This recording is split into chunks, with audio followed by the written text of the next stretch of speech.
Si vous êtes lié à un égrégore, il y a transmission d'informations dans les deux sens.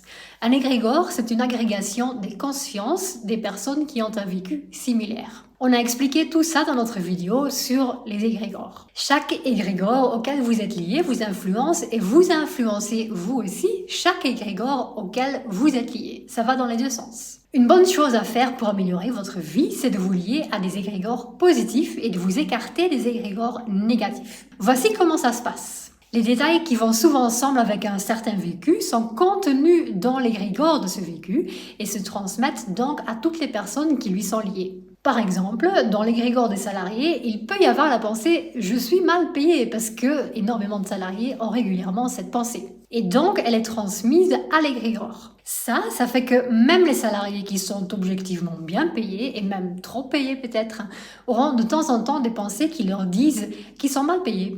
Ça leur vient de l'égrégore des salariés et ils penseront ça même quand ils ne sont pas en train de travailler. Si la plupart des salariés, donc plus de 50%, pensaient qu'ils étaient bien payés, il se produirait l'inverse. Ce serait la pensée « je suis bien payé » qui se retrouverait dans l'égrégore et même les salariés objectivement mal payés penseraient parfois qu'ils sont bien payés. Les pensées que vous avez, elles sont rarement neutres. Elles précèdent souvent des émotions, elles vous mettent dans des états positifs ou négatifs. Comme un égrégore est influencé par les personnes qui lui sont liées, il y a des égrégores positifs et des égrégores négatifs. Par exemple, vous négligez volontairement votre santé et donc vous êtes lié à l'égrégore des personnes qui négligent volontairement leur santé.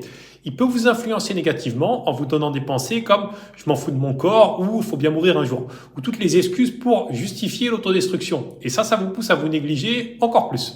Par contre, si vous êtes lié à un égrégore positif, comme celui des personnes qui se préoccupent activement de leur santé, il peut vous influencer positivement en vous donnant des pensées comme « je veux aller bien, j'ai envie de faire du sport, je veux avoir beaucoup d'énergie » et ça vous pousse à faire des choses qui vont dans ce sens. Vous pouvez aussi vous lier à l'égrégore des personnes qui entretiennent bien leur maison, leur appartement, en le maintenant propre, ou à l'égrégore des personnes qui écoutent de la musique qui leur plaît. Ces deux égrégores, ils donnent des pensées comme « c'est super, j'aime bien être ici, je trouve que c'est beau, la vie a des bons côtés, je passe un bon moment », des choses comme ça. Vous aurez ce type de pensée n'importe quand dans la journée, pas seulement quand vous êtes chez vous ou que vous écoutez de la bonne musique. Ce type de pensée, ça met dans des états tout à fait positifs, ça vous donne des émotions positives et donc plus d'énergie. Et si vous êtes quelqu'un de plus avenant, ça peut même faire que vous ayez des opportunités plus souvent. Un égrégore a aussi un taux vibratoire qui est la moyenne de celui des personnes qu'il compose. Si vous avez un taux vibratoire supérieur à celui d'un égrégore auquel vous vouliez, comme un égrégore malsain,